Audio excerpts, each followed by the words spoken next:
Let me kick off by saying that I'm thrilled that despite the weather and everything else, you've made it here. And I think we have a wonderful evening in store. The first lecture of the series, which I gave, caused a lot of very lively discussion and tried to make a large arc from the Enlightenment to today. Today we will be in the middle of this time with Marci Shaw's lecture, Living in Truth, the Fate of Enlightenment Optimism in Eastern Europe. Let me just introduce our speaker to you. Marci Shaw is almost a Viennese by now. She's been spending a year in Vienna together with her husband, Timothy Snyder, at the IWM, working on various topics. Marci is working on a project on phenomenology, but also historical events have overtaken some of this work because as both Marci and Tim are specialists for Eastern Europe and especially the Ukraine, you can imagine how this has swept them up. Marci just returns from Lviv. Timothy Snyder is at the moment in Kiev. So this is a lecture that could not be more topical in many ways. Enlightenment, optimism, and Eastern Europe are something that should be on every political and intellectual agenda at the moment. Marci has received her MA from the University of Toronto, her PhD from Stanford, has then worked at Columbia, at Indiana University, and at Yale, so small provincial universities nobody's ever heard of. She has written a lot of books about ashes. There is Caviar and Ashes, a Warsaw Generation's Life and Death in Marxism, and her most recent book, The Taste of Ashes, The Afterlife of Totalitarianism in Eastern Europe.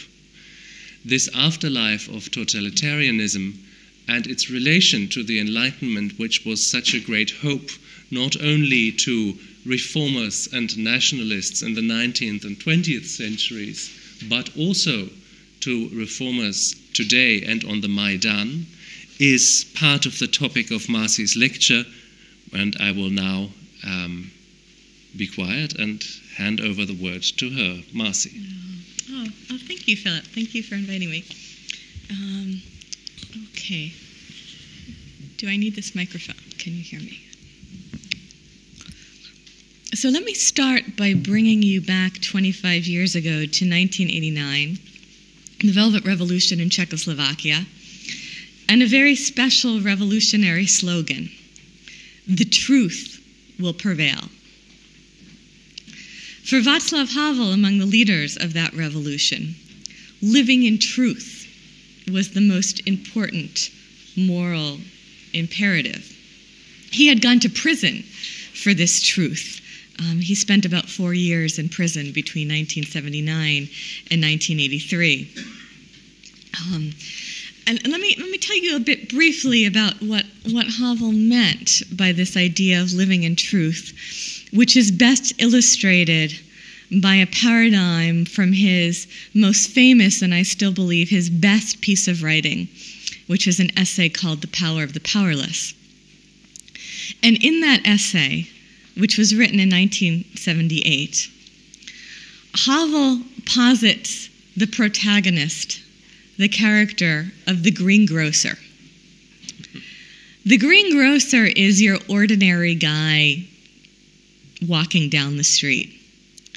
And every morning, and this is what turns out to be late communism in Czechoslovakia, every morning that greengrocer goes into his little shop, and in the window, next to the carrots and the onions, he puts the sign saying, "Workers of the world unite."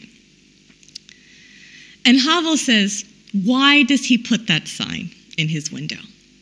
Is it because of his sincere, spontaneous desire to acquaint passers-by and his customers with his great socialist consciousness? And Havel says no, of course not. By 1978, the greengrocer no longer believes the sign. The passers-by no longer believe the sign. Even the communist regime no longer believes the sign. Moreover, the regime knows that nobody believes it.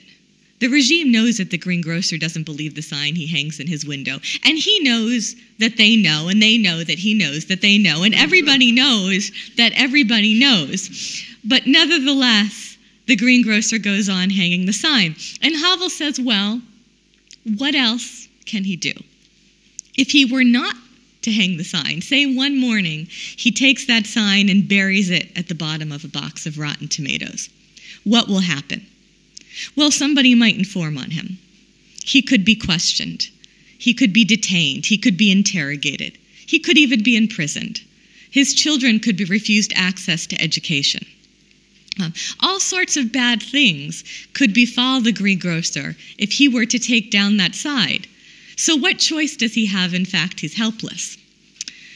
And Havel says, but in fact, the very fact that so many bad consequences would befall that greengrocer just for taking down the sign suggests that even though no one believes it, that sign is very important to the regime.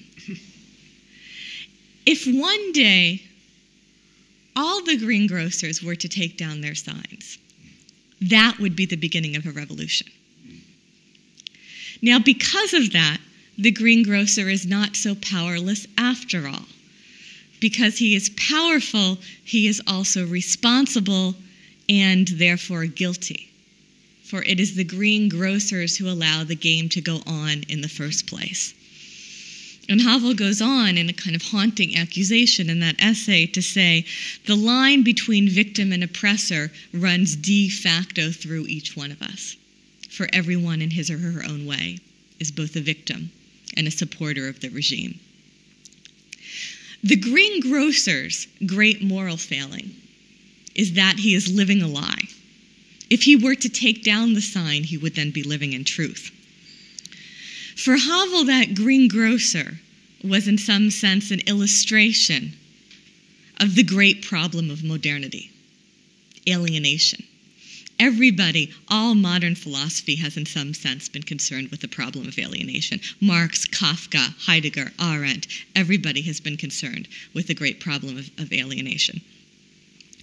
I'll maybe tell you as a brief anecdote that a couple years ago I was at my parents-in-law's home in Ohio over Christmas, and I was sitting on the floor trying to play a Twinkle, Twinkle, Little Star for my one-year-old on this baby piano, which was very hard for me to do because I'm musically illiterate. And my brother-in-law had been reading a Kafka novel, which he left on the sofa. And my father-in-law, who's a veterinarian, came in, sat down, picked up the novel, and started to read the introduction. And the introduction to this novel said, in this novel, as in his other novels, Kafka grapples with the great problem of modernity. And my father-in-law turned to me and said, Marci, what is the great problem of modernity? And I looked up from the baby piano and said, oh, alienation. And then I went back to the baby piano. And then a minute later he said, wait, how do you know it's alienation? And I looked up and said, it just is. Obviously, it's alienation. Alienation is the great problem of modernity. For Havel, implicitly, the way to overcome alienation was to live in truth. The greengrocer was the model of alienation under conditions of post-totalitarianism. What Havel calls post-totalitarianism is that period after 1968 when the system goes on but nobody any longer believes. The line between victim and oppressor runs through each person, and each self is alienated from itself. Everyone is alienated from themselves. I want to use it to introduce a certain idea that 20th century Europe, and perhaps in particular 20th century Eastern Europe, the part of Europe that will find itself under communism, was not only a bloodbath, but also a philosophical crisis. Now, Havel was not the one who made up the slogan, "The truth will prevail." Czechoslovakia's founding president, Tomáš Masaryk, adopted that slogan. He himself took it from the 15th century religious reformer Jan Hus. Hus was a bit of a Martin Luther before Martin Luther figure, who was burned at the stake in 1415. But I want to go back for a moment, not to Hus, but to Masarek's friend of some 6 decades, Edmund Husserl. Husserl and Masarek met in Leipzig in the 1870s. They were both students of philosophy. And it was a time when philosophy, since Descartes and the beginning of the Enlightenment, had been dominated by the so-called epistemological question. Enlightenment optimism could be understood as optimism about the epistemological question. That was the possibility of knowing the world through our own reason. So how do I know that this cup is really here and it's not just a projection of my consciousness? How do I go from inside my mind to outside my mind? How do I go from consciousness to being, from mind to world, from immanence to transcendence, from inner to outer? How, given that I am always inside my head, can I know that the world exists? Can I know how it exists? Can I know in what way it really exists? This is the epistemological question. How can we, using our own reason, know the world? And really, since Descartes and the beginning of the Enlightenment tradition, epistemology, the problem of knowledge, the problem of knowing, was really first philosophy. It was the most important philosophical questions. What can we know, and how can we know what we know? And this was the problem of the bridge. The problem of the bridge between self and world, between consciousness and being, between inner and outer. God previously had been the bridge. And you might remember that René Descartes performs this famous mind experiment in which he tries to strip everything else away and start from the complete beginning and say, what can I be certain of? I can't be certain of anything. I can't be certain that this glass exists because maybe that was an idea put in my mind by an evil demon. Well, the only thing I can be certain of is that I'm thinking something and therefore I exist. I think, therefore I am. After Descartes, all skepticism was not skepticism about the subject. We know there's a subject, we know there's an I think, therefore I am. The problem is, how do you get from I to the world? Descartes ultimately gives up and relies on God. I mean, pre-Enlightenment, you relied on God. You know, God was the bridge between consciousness and the world. God got you to the world. You knew that the world was here because God put you in this world. And God would not deceive you. I mean, one of the things I'll mention here, parenthetically, is God is a very, very useful concept. From a philosophical point of view, God simultaneously fulfills epistemological functions about the nature of knowing, ontological functions about the questions of being, ethical functions. God does all that at the same time. Once you get rid of God, it's really, really tough to replace God. It's really, really tough to put something else in God's place that's going to hold all these systems together. Descartes is ultimately forced to rely upon God. You know, after Descartes, we get Kant, and, Kant also relies upon God in his own way. But Kant's solution to this epistemological problem is to say, yes, the world exists. I have faith, the world exists. But that glass, the thing that it is in itself, the Ding an sich, I don't actually have any access to that because there is ultimately no way outside your head. So we have to make a distinction between the phenomenon, the thing as it is appearing to us, and the Ding an sich, the thing in itself. And for Kant, that's a kind of unbridgeable abyss. You can never, the Ding an sich is a kind of empty concept. It's reality as it's not known. You can never actually get there. And you have to just accept that what you can get is the thing as it appears to you. And Kant says, okay, let's just stop talking then about the thing in itself. We have no access, and let's just focus on what we do have access to, and let's try to understand what is accessible to reason. And then Husserl comes along, and he's very much part of this Cartesian Kantian tradition, and Husserl basically can't stand Kantian fatalism. Now, I think Kant would say he's not a fatalist. I think Kant was a fairly happy person in his way. But from Husserl's point of view, Kant gives up And Husserl finds this is overcome by this feeling of emptiness and this desire to overcome Kantian fatalism. He can't stand this gaping abyss between the phenomenon and the thing itself. Husserl wants clarity and distinctiveness. He keeps talking about, and this was a Cartesian phrase, Klarheit und Deutlichkeit. You have to get to Klarheit und Deutlichkeit. For Husserl, Klarheit und Deutlichkeit is what will give you epistemological certainty, is what will give you absolute truth. And he is absolutely determined to get there. He's kind of like the Obama figure. He's the yes, we can guy, that yes, there is somehow a way to get over this subject-object problem. There has to be a way to get over the subject-object problem. Mary Gluck, by the way, a historian of Georg Lukács, writes very movingly about the young Lukács, about how this distance between subject and object, that wasn't just an academic problem for Lukács. It was a distance he really suffered over. He truly suffered over. Where is the bridge? How do you get from subject to object? Hannah Arendt actually blames Kant, whom she loved deeply, for what she calls the melancholy of modern philosophy, for this fatalism about the possibility that consciousness and being will ever come together. And she calls Husserl's solution to the problem of the gap between consciousness and being a kind of detour through the intentionality of consciousness.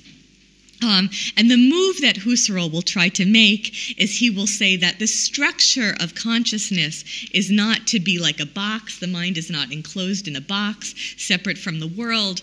Rather, the structure of consciousness is intentional. And by intentional, Husserl doesn't mean like intention in the sense of Absicht, in the sense of like I intend to do my homework tonight or I intend to call my mother. Intentionality is a kind of magnetic string in which consciousness kind of reaches out of itself towards the object. And Husserl's move, which in fact is just a kind of radicalization of the Kantian move, is to say that no, we don't start with the subject and derive the object. We don't start with the object and derive the subject, but rather in the beginning is the relationship. What is fundamental, the grounding point of epistemology, of philosophy, is the relationship between subject and object. Subject and object are always connected. They're connected through the intentionality of consciousness. And Husserl then goes on to elaborate a somewhat obscure procedure, which he calls the phenomenological reduction, which I'll talk about in a minute, in which you try to nudge yourself up to a higher state of consciousness. You become self-conscious about your own consciousness. You try to purify your consciousness and kind of strip it of individual personality and psychophysical variables, and you concentrate on pure descriptions of what you see. And you're supposed to get then to a more vivid, more intense seeing that will ultimately get you to a deeper understanding of the relationship between subject and object. And essentially, so for instance, you can perform a phenomenological analysis on the glass, which involves a kind of very intense and specific description of the glass as it's appearing to you. And Husserl is trying to think you to a point where you understand your consciousness is so deeply connected to the object, as always already kind of reaching out and grasping the object. He tries to think you to a point where you stop asking the question of whether or not the glass has a mind-independent existence. If you do the phenomenological reduction correctly, and I have to admit, I've never actually managed to get myself to this state, but if you do it correctly, you are supposed to lose the desire to ask that question about whether or not this cup exists outside of my mind. So this epistemological question was essentially a kind of search for a bridge between subject and object, between consciousness and the world. And Husserl's move is to say that the relationship between subject and object precedes the parts. In the beginning is the relationship. And then Heidegger comes along, and Heidegger, of course, was Husserl's student, and in some sense his star student, and he's going to radicalize that move. He's going to say essentially that this question of how can we know the world, and how can consciousness truly reach the world, that question of how we can know the world comes too soon. Because before we can ask what it means to know the world, we have to first ask what it means to be in the world. And in any case, who could possibly pose the question, who or what could pose the question of what it means to be in the world and how can we know that the world exists apart from ourselves? And Heidegger calls us Dasein, from the kind of beings that we are.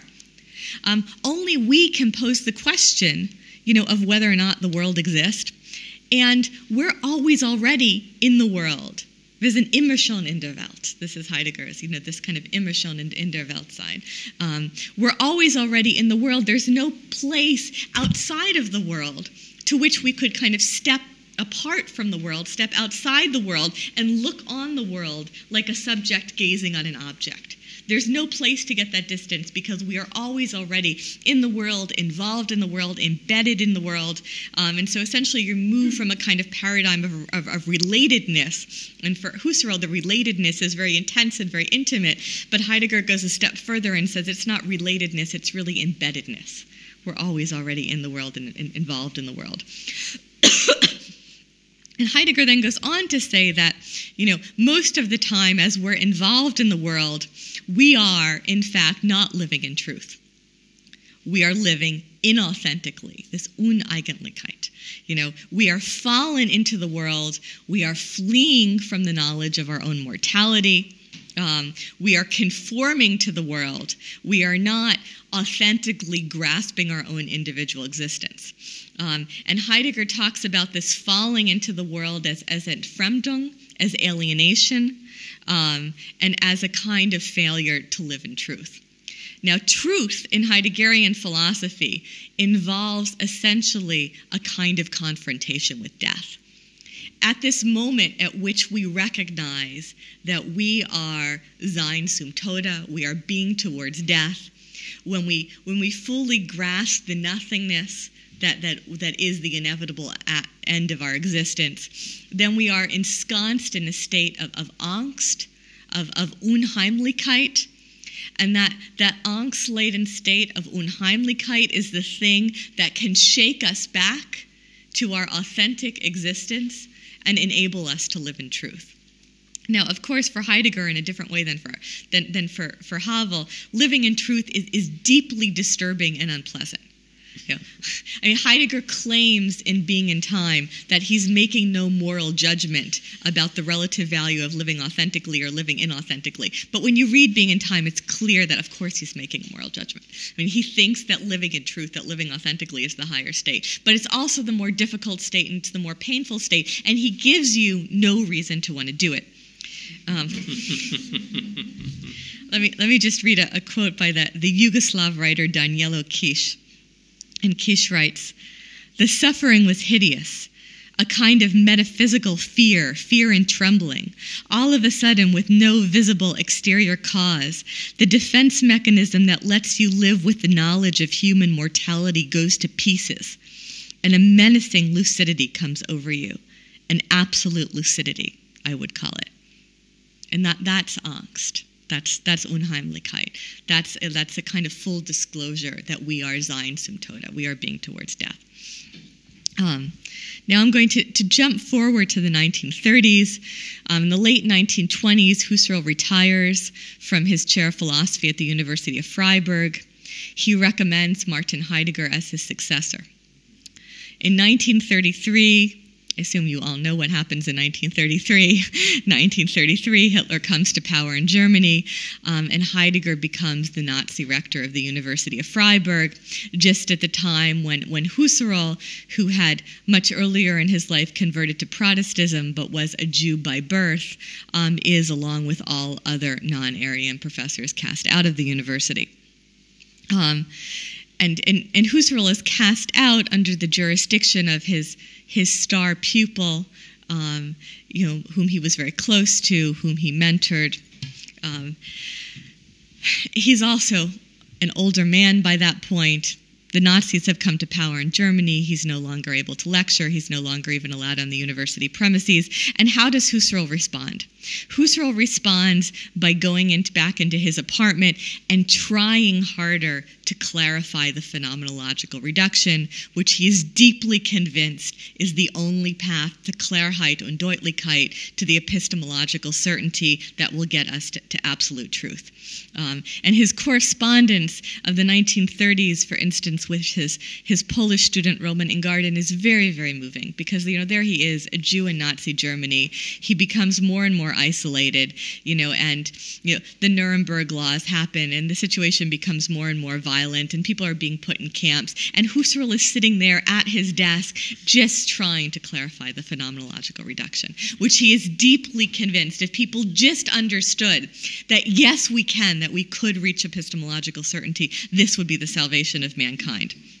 And at this moment, when Husserl is no longer able to teach or to lecture in Nazi Germany, his young Czech student Jan Patočka, and the Russian linguist Roman Jakobson, who is living in Prague, and is an admirer of Husserl's, they, together with some of his colleagues, invite Husserl to come to Prague in 1935 and give these lectures that he could not give in Nazi Germany.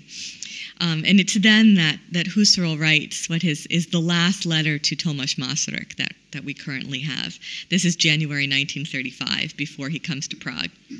And Husserl says to Masaryk, yes, I dare to take up our old, once natural conversation and pass over the formidable distance in status which European history has created between us. Allow me to write to you today as if you were still a university lecturer in Vienna. How can I do this? By way of explanation, a young Czech philosopher, Dr. Jan Patočka, is spending the holidays with our family as a dear guest. As I hear, there is a proposal in the newly formed Cercle Philosophique of Prague to invite me for a guest lecture. Despite my age, I would, provided I receive official permission, gladly come. For me, there would also be the very welcome prospect of possibly seeing you.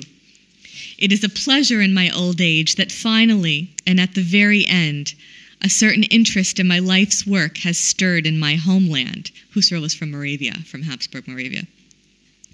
And then he writes to Masaryk, may your old ideal of a national ethical unity, ein altes Ideal eines nationalen ethischen Daseins, may your old ideal of a national ethical entity come true to the fullest. On this summit, Providence has placed you and chosen you as guardian angel. A single Staatsvolk, bound through love for a common homeland and through the unity of the fatherland's history, a Staatsvolk not divided by various languages, but rather mutually enriched and elevated by their participation in linguistically formed cultural achievements. You educated me to this ideal all those years ago in Leipzig. May the Republic, through such political, ethical ennoblement, become the foundation for the renewal of European culture, direly endangered by nationalist degeneracy. Moge die Republik durch solche politisch-ethische Veredelung zum ethischen Fundament werden für die Erneuerung der durch die nationalistische Entartung hochgefährdete europäische Kultur vom Herzen in unveränderlicher Verehrung und Freundschaft. Husserl then comes to Prague in November 1935, and he gives the lectures that will become his last great book, The Crisis of the European Sciences. And he presents the present crisis in these lectures, the crisis of the rise of Nazism, of barbarism, of the end of civilization, which of course itself is an Enlightenment word. The Enlightenment invents the word civilization. He presents this crisis of civilization, the crisis of Nazism, as a crisis of Enlightenment reason, as a crisis of Enlightenment rationalism. The European crisis, he claims, has its roots in a misguided nationalism. Enlightenment rationalism was a mistake, although he thinks certainly an understandable one. For Enlightenment rationalism, Husserl argues in Prague, this is 1935, it has led us to a kind of positivist objectivism. It has led us to the idea that everything can be explained on the model of the hard sciences, on the Naturwissenschaften, on the natural sciences, that the only real knowledge that can be derived comes from the logical and the empirical. And Husserl is very critical of what he conceives as a kind of naive empiricism that relies only on what is factually experienced and puts reason aside. He says there has been a kind of enlightenment-generated Technisierung, a kind of technization that empties the natural sciences of meaning. And he says, beginning with Galileo, we start to lose the question of meaning. Science forgets its purpose. It stops asking the question of meaning, of Sinn. And he tells a story of a kind of Enlightenment aspiration towards Wissenschaft from antiquity to modernity, more or less skipping what came between. And I should add that Hegel, Husserl, and Heidegger all share a certain predilection of German philosophy at this moment, that when they talk about the course of world history, world history, the development of civilization, that's basically ancient Greece, perhaps a little bit of ancient Rome. You fast forward to the French Enlightenment and the French Revolution, and then you're in German philosophy. Basically there wasn't anything that came between that was of any value. They all share that particular narrative of history. Basically, you jump from ancient Greece to modern Germany. And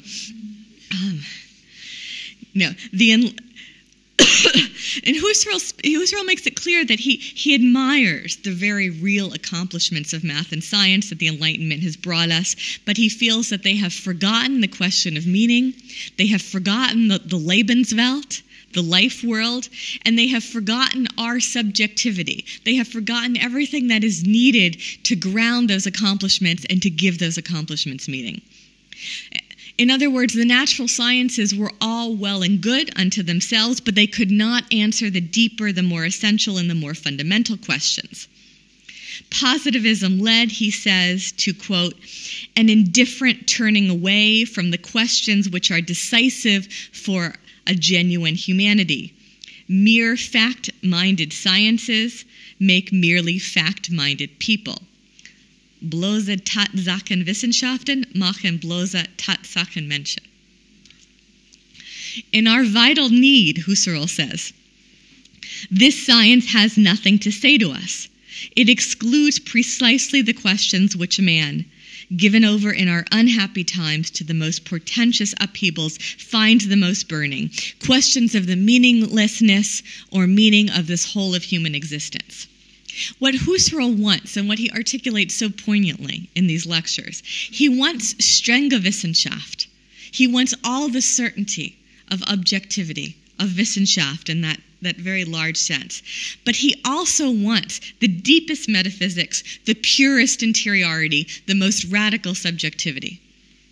The Poles have this expression that says you can't dance at two weddings at once. Husserl was a classic example of somebody who wanted to dance at two weddings at once. I mean, he wants two big things that are essentially irreconcilable and mutually exclusive. He talks about how positivism decapitates philosophy. It's a kind of empirical observation that entails a very thin understanding of reason.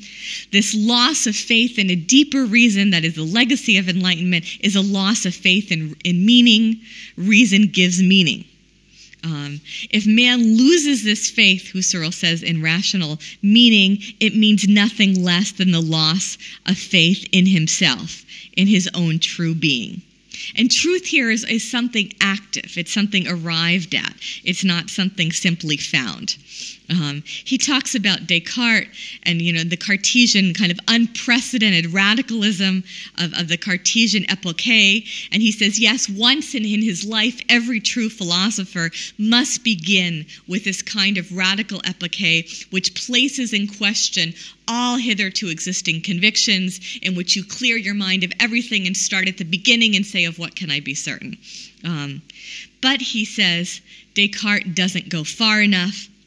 Descartes was the brave, fearless one who faced the abyss, who faced that abyss of starting with absolutely nothing in his search for ultimate grounding. And Husserl is going to continually return to the theme of a need for a deeper radicalism, to go back to the Cartesian project at the beginning of the Enlightenment, but this time do it more deeply, do it more radically, and get to ultimate groundings, what he calls the letzte Begründungen. Kant was on his way, but he failed to carry it out, and Kant was not radical enough. Enlightenment reason, in short, for Husserl and Husserl is not a very concise speaker or thinker. He tends to take thousands of pages to say things that, a good editor could have perhaps forced him to say in 3 or 4 pages. But essentially, he's making the argument that Enlightenment reason has proven superficial. It's too thin. It's a kind of exaltation of a kind of reason that is just too thin. And thus, it is proven vulnerable to the forces of unreason, of irrationalism. Because Enlightenment rationalism has been too superficial, it has made itself vulnerable to the forces of irrationalism, which is what has led us to barbarism. And Husserl is making this plea, at this moment when Hitler has come to power in his country and saying, we need a deeper reason, we need a thicker reason, we need to ground our objectivity, we need to ground our objective sciences, we need to ground Wissenschaft in the deepest subjectivity.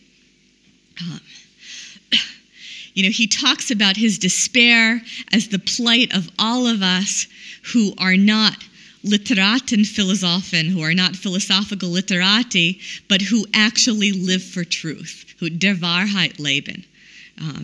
As philosophers of the present, we have fallen into a painful existential contradiction, but the faith in the possibility of philosophy, in the possibility of truth, in the possibility of a deeper reason is something we cannot let go. It is the only way for Husserl at this moment that the world can be saved. And he will then pose the question, what is to be done? And for him, what is to be done is you go back to the phenomenological reduction, you go back to what Husserl calls the transcendental ego, which is this pure I that is going to perform this kind of act of observation, of connection to the world.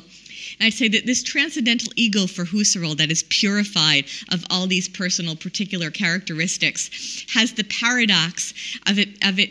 It's both the deepest subjectivity, our deepest interiority, but it's also curiously generic and devoid of all individual characteristics. You get to it, for instance, in the same way you could say, like, okay, there's this red pencil here. And so I see the particular red pencil, but I can also abstract and extract the idea of redness as such, a kind of essence of redness. This is how you get to the transcendental I, what Husserl calls the pure I. The pure I is this kind of, it was like the pure redness. It's kind of extracted as what is most essential about the I. And it's a kind of Aufhebung, a kind of both a transcendence and a kind of consummation of our subjectivity that you get to in the phenomenological reduction, the consummation of radical subjectivity and its sublation into universality.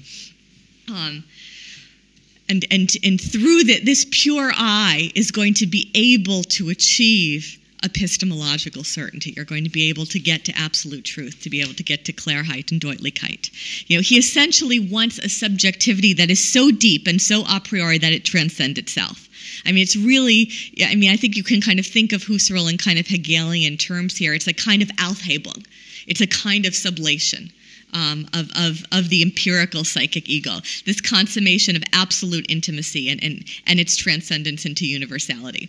I would add as a footnote here, and maybe this will be helpful in understanding him, that Husserl is born basically at the same time as Freud. His life is in some ways freakishly parallel to Freud. They're both these kind of Moravian Jews who go to Vienna. They both study with Brentano. They live at exactly the same time. They both come up with philosophies of radical subjectivity. Except for Husserl, the pure I, the important I, is absolutely transparent.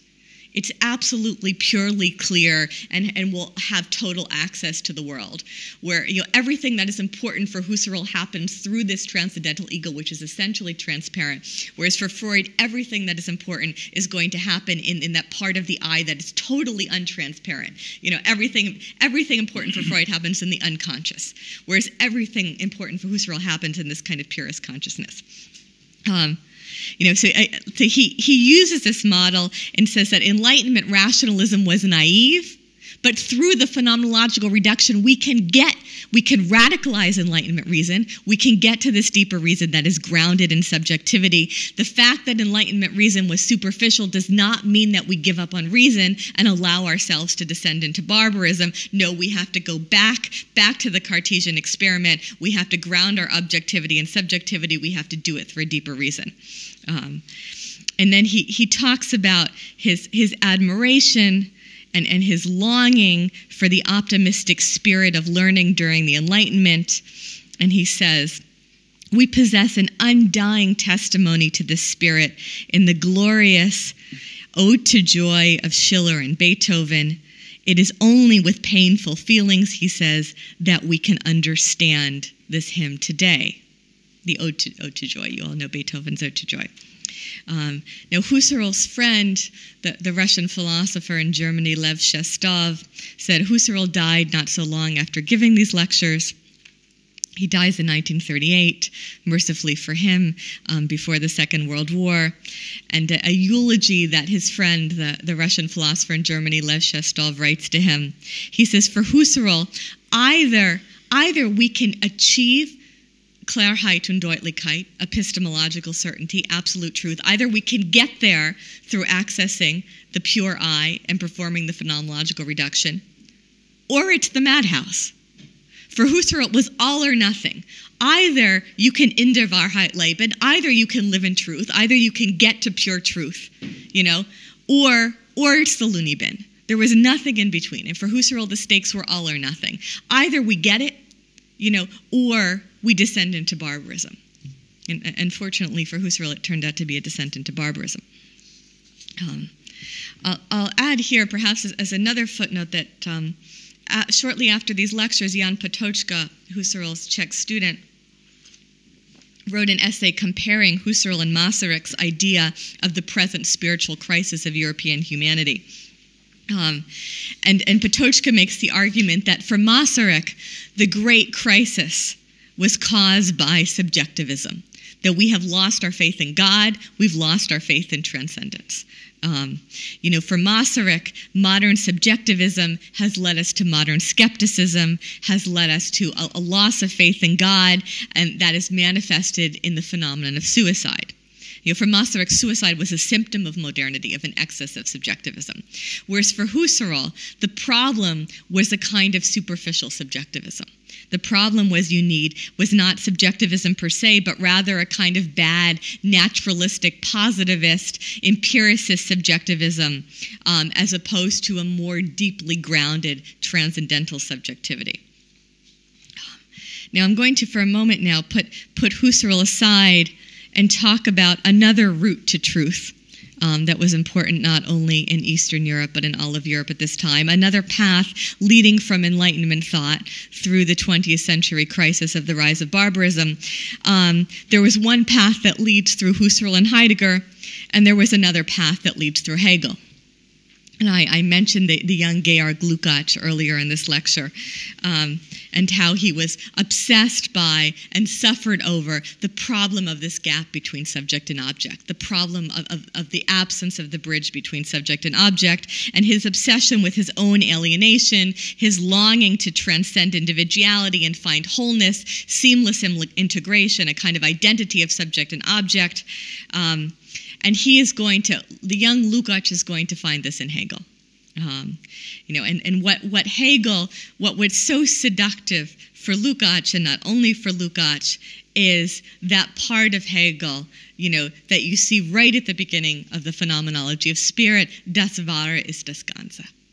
The truth is the whole. It's the seduction of wholeness. It's the seduction of totality.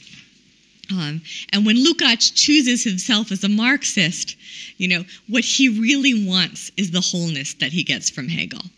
And in his famous History and Class Consciousness that he writes around 1918, very soon after becoming a Marxist, Lukács writes, Marx's dictum, the relations of production of every society form a whole, is the methodological point of departure and the key to historical understanding of social relations.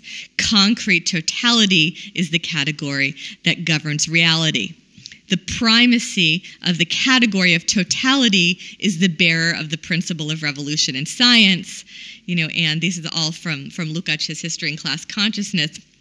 The whole system of Marxism stands and falls with the principle that revolution is the product of a point of view in which the category of totality is dominant. Now later, for many of these East European intellectuals, the truth of Hegelianism, of Marxism, of communism, of Stalinism will be proven precisely in its confrontation with Nazism. In English, we tend to talk about the Munich Conference of September 1938. We talk about Neville Chamberlain's decision to agree to let Hitler take the Sudetenland, and the expression in English is always the appeasement at Munich. The expression in Czech is always the betrayal in Munich. Munich was a betrayal. Western democracy sells out Czechoslovakia at Munich. And it's impossible really to understand the strength of a certain kind of Stalinism in post-war Eastern Europe without understanding that betrayal at Munich. Georg Lukács then, after the Second World War, in 1947, then writes an essay arguing against the kind of existentialism that Heidegger introduces with Being in Time. And Lukács in that essay says the problem with phenomenology is that it attempts a third way. It tries to argue that being and consciousness are interdependent, that in the beginning is the relationship. And Lukács says, no, there is no third way. The third way is impossible. Either you start from consciousness and you derive the world, or you start from being and you derive consciousness. But he says you have to make a choice. It's one way or the other. For Marx, being is primary and consciousness is derivative. This is that famous passage in the German ideology where Marx and Engels write about being precedes consciousness. Or you say that, in the beginning there's consciousness and the world is derivative, but you have to make a choice. There's no possibility of any third way. For Lukács, in any case, phenomenology fails to solve the great problem, which is the problem of alienation. Alienation is always the true problem. Now, Stalinist terror, in its striving for transparency, is, of course, one attempt to overcome alienation. And I recently was in the Jan Patočka's archive in Prague, reading his diary from February, March, April 1948. So right at the time of the communist coup in post-war Czechoslovakia. And it's fascinating because there's something about reading Patočka's diary from spring of 1948 that felt so much like reading Husserl's letters to Roman Ingarden from the 1930s after the Nazis had come to power. The Nazis have come to power, and there's Husserl sitting at his desk, trying to work out the phenomenological reduction and the path to truth. And there's Patočka sitting at his desk, and the Stalinists have taken power in Prague, and you're about to see this kind of bloody wave of imprisonments and tortures and show trials and hangings. And Patočka sitting there saying, but Marx hasn't solved the problem of alienation. He's there making these notes to himself, and he's saying, no, he doesn't solve the problem of alienation. And the problem is that Marx thinks alienation is a kind of worldly economic fact, and he takes self-alienation, he understands it as the alienation of man in the sense of man not being whole. He doesn't understand that it's not about man not being whole, it's about man not being himself. And he's sitting there writing in his diary, self-alienation. This is right after the Stalinist coup in post-war Prague, and this is from Patočka's diary. Self-alienation, the fact that man is not at home in the world, that hurt that Marx wants to heal, is irremediable. It cannot be healed. And that's why for Patočka it's going to fail. I'm going to fast forward you now to 1953 when Stalin dies, and then 1956 when Khrushchev gives his famous secret speech in which he begins to acknowledge Stalin's so-called excesses and the cult of personality. We call it the secret speech, although it really didn't remain secret for very long at all, as we now know. And the Czech and the Slovak writers and philosophers after Khrushchev's speech in 1956 are forced to have a meeting, and they're forced to get together to discuss the problem of these excesses and the cult of personality. And they literally, at this time, including for Patočka students like Karel Kosik, who are the best young philosophers of their generation, they have no language outside of Stalinism with which to critique Stalinism. For the younger generation, the generation Patočka taught, and he taught this fantastic lecture course on Hegel's Phenomenology of Spirit in 1949. It's excellent. If you want to understand the Phenomenology of Spirit, you can read through. Well, it's actually not published, but in Patočka's archive, there's all the lectures from this Phenomenology of Spirit lecture course in 1949. These young philosophers, the best young philosophers, these Stalinists, they literally at this point have no language outside of the Stalinist language, outside of a certain kind of Hegelian worldview with which to critique Stalinism. And they get up there and say things like, listen, my generation, we grew up with Stalin's name.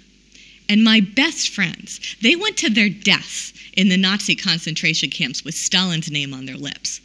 Well, now you're telling me, well, no, I'm not going to apologize. I am not ashamed.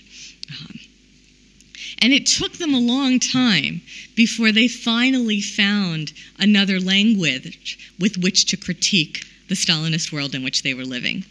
And how they find that language, how the young Stalinist philosophers find that language, is through a confrontation of the Hegelian Marxist tradition with the phenomenological existentialist tradition.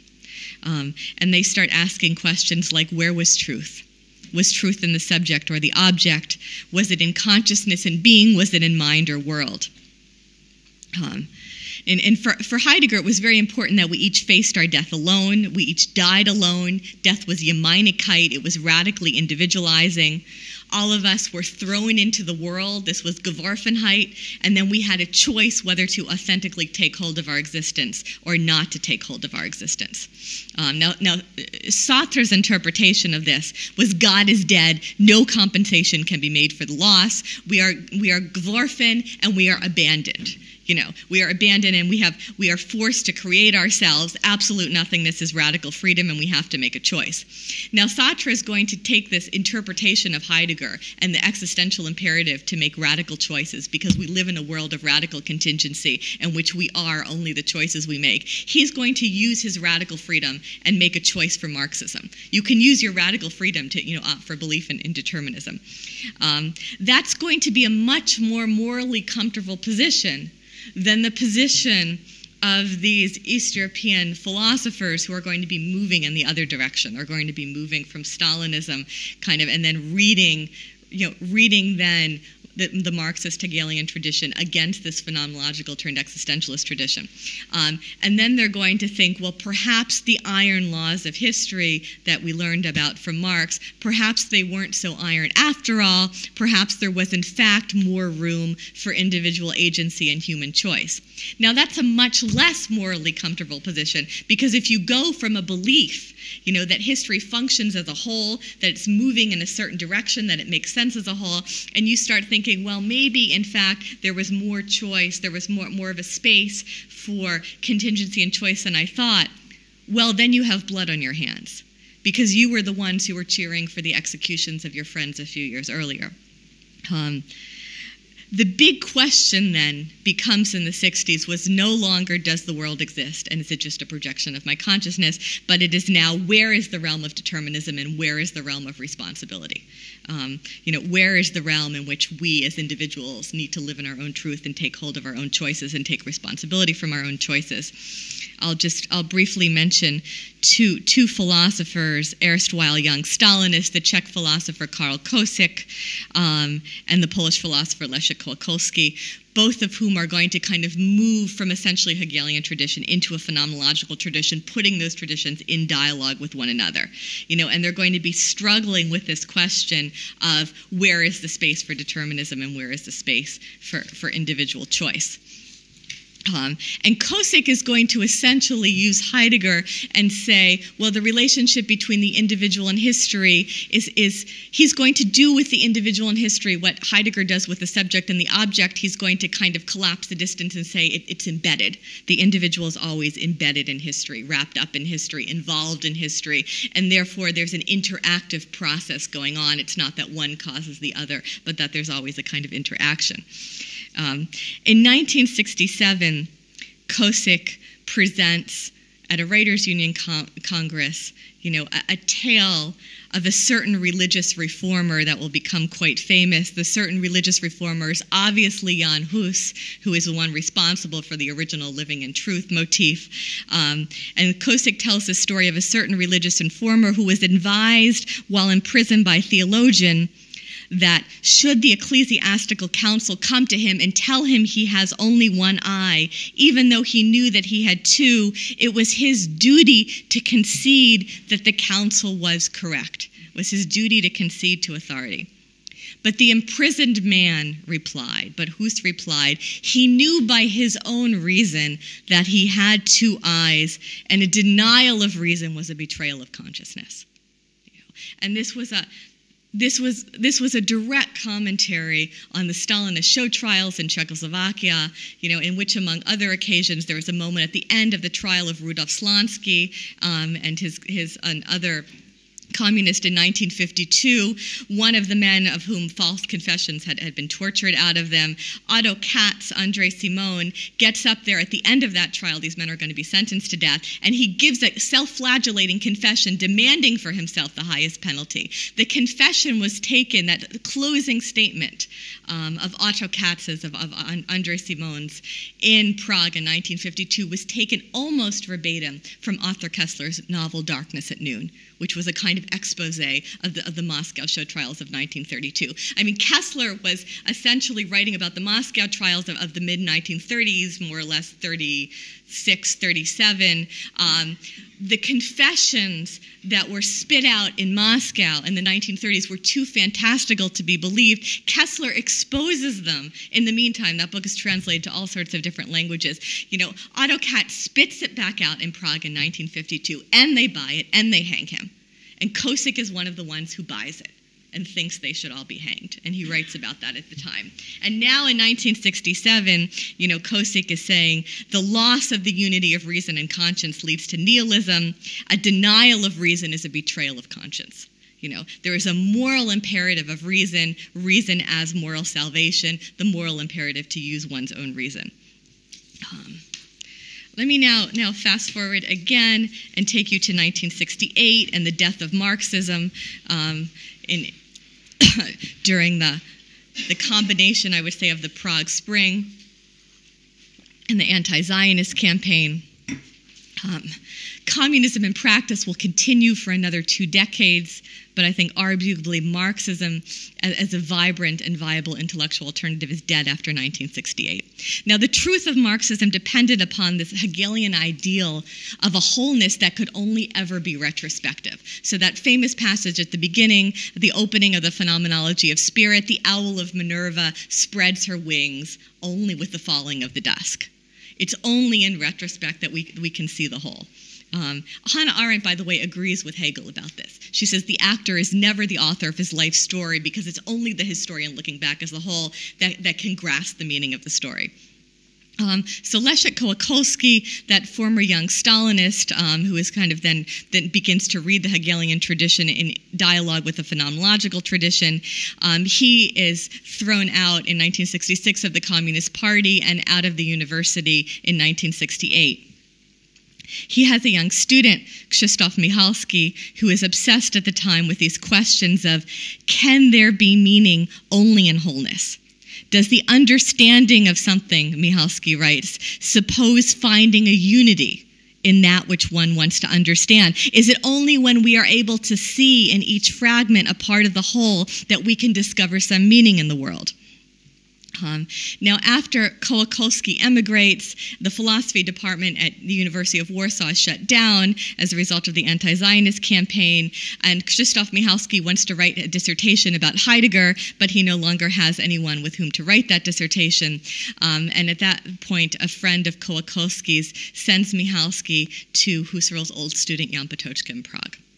And what brings this young man and this older man, there's 40 years between them together, is a shared understanding of Heidegger's special meaning for Eastern Europe. Heidegger was an antidote to the Hegelian bite. Heidegger provided a point of departure for answering these haunting questions about could there be meaning without wholeness. Yes, Heidegger says there can be meaning without wholeness, without an Archimedean point outside of history and outside of oneself. In Heidegger's philosophy, and this was true for both Jan Patočka and for Krzysztof Michalski, we did not look at history from the outside as already finished, as already whole, or to be completed in some kind of determinate way, but rather we looked at it from the inside, as people who were always already bound up with it, involved in it. We were always already thrown into the world. This is that Geworfenheit. We're always already thrown into history. We're always already bound up in it and open to this unknown. There is no place apart from the world to step out of the world, to contemplate that whole, to allow the Minerva, the owl of Minerva, to spread the wings. We were in the world, Heidegger taught us, not in the way that a bird was in a cage or a cookie was in a jar, not in such a way that we could in principle be detached. History was not like some kind of a carousel, Krzysztof Michalski writes, that we can jump on or jump off. There was no getting out of it. We were always in it. We were always up to something. We, therefore, were co-creators of meaning in these times, and so, for Michalski, all meanings were fragile, temporary, open to change, but for all that, no less deep and binding and real. So truth, meaning, was possible, but not outside ourselves, not without the implication of our own subjectivity. Everything around us was all not only discovered by us, but also in some ways created by us. Because we are co-creators, we are also responsible. Heidegger, for Michalski, was the philosopher of freedom as responsibility. And it, of course, was natural that we longed to disburden ourselves of this responsibility, but there was no way out. The responsibility was ours. Authenticity, then, living in truth, accepting the responsibility that was our life and freedom, all of that was conditioned by the fact that we were sein zum Tode, that we were being towards death. Death was the condition of all meaning. Death, human finitude, was the condition of all meaning. It was the key to authenticity, in some sense, the key to truth. I would add that in 20th century Eastern Europe, one had to give some meaning to death. The last essays Patočka wrote before his own death were inspired by Krzysztof Michalski, who pushed him to write essays in the philosophy of history. Patočka wrote about the experience of the front during the First World War, and he came up with an idea that he called the solidarity of the shaken. And in this notion of the solidarity of the shaken, there are kinds of Grenzerfahrungen. There are these limit experiences we have that are those moments, like in Being in Time, those moments of Angst and Unheimlichkeit when the full impact of our mortality is disclosed to us. Patočka writes about the most profound discovery of the front line is that life leans out into the night, into struggle and death, that it cannot do without this component of life, which, from the point of view of the day, appears as a mere non-existence. The transformation of the meaning of life, which here trips on nothingness, on a border over which it cannot step, over which everything is transformed. Patočka thereafter became one of the signatories, one of the first spokespeople for the human rights document Charter 77 that was announced on January 1st, 1977. The secret police then came for him, as he must have known they would. He was an older man. He was not in good health. He did not survive the interrogations. He died in March 1977. Krzysztof Michalski's book on Heidegger was published in 1978, in which he writes about his and Patočka's shared conviction of the special meaning of Heidegger for Eastern Europe. Heidegger was, for me, Michalski wrote there, the philosopher who was able to disclose the weight of each step of my life or of yours. That was the very same year that Havel wrote the essay The Power of the Powerless, telling the story of the greengrocer, and that essay was dedicated to the memory of Jan Patočka. The following year, Havel went to prison. He wrote from prison to his wife, "If one is after truth, however, one had better look for it in oneself and the world fate has thrown one into. If you don't make the effort here, you'll scarcely find it elsewhere." And I would note that in Havel's Greengrocer, the ontological reality of truth is proven by the ontological reality of lies.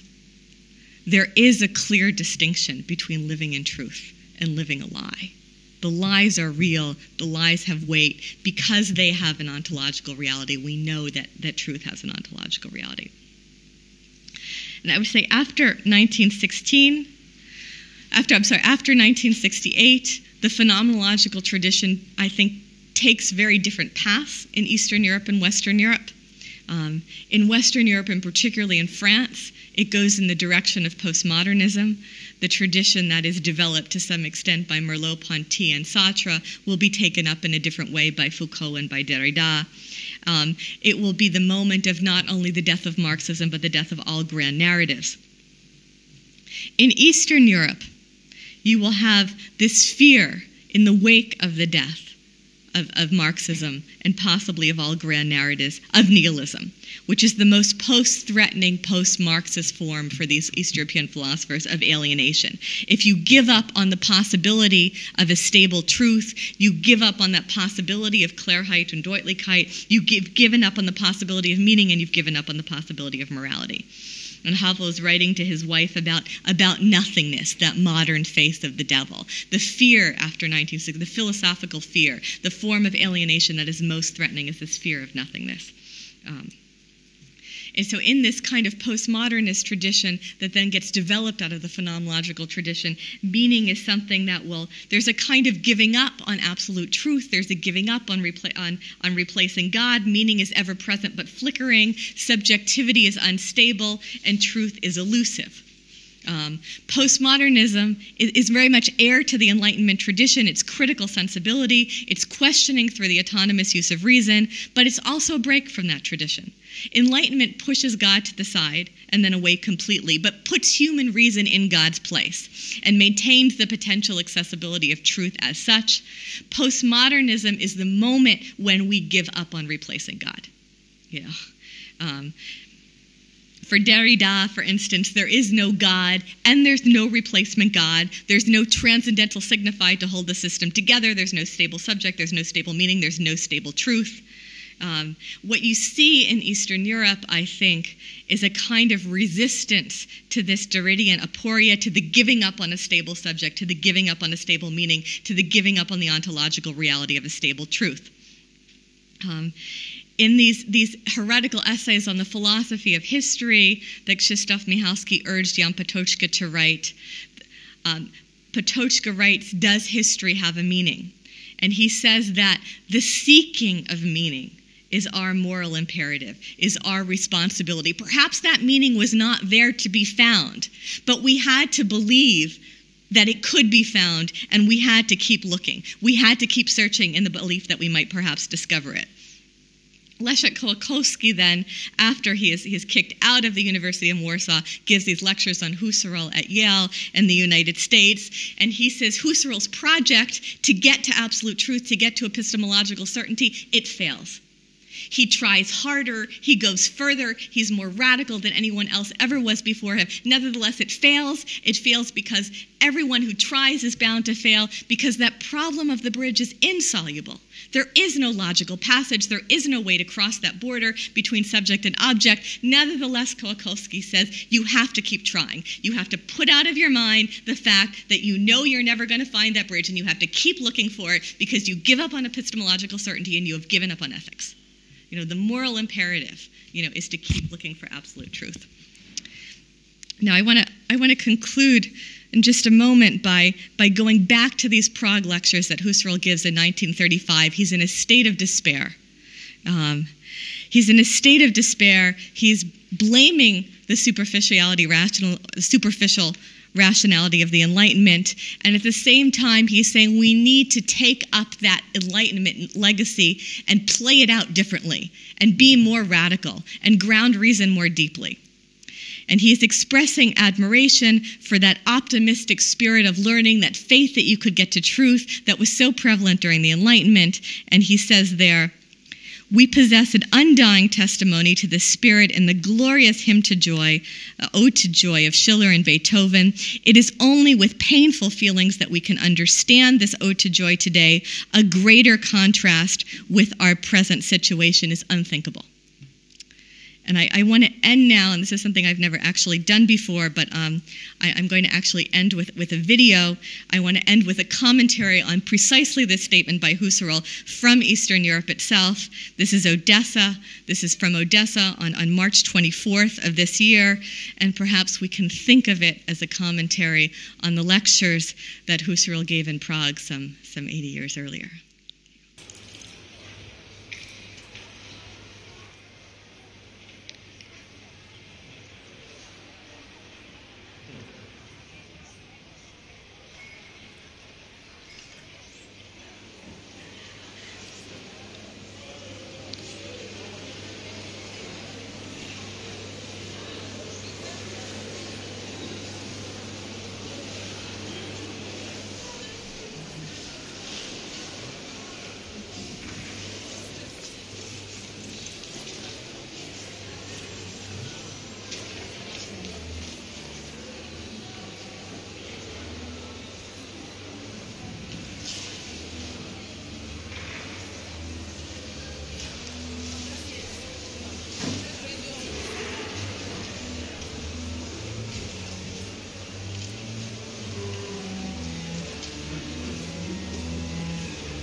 in a very happy cooperation between Ludwig van Beethoven and Marci Shaw, we've had a masterclass of philosophy and in history. Marci, you've been a wonderful lecturer who's given us all a fascinating time, and I certainly, my head is buzzing with thoughts that I'll be taking back. Thank you so much. Oh, thank you for having me.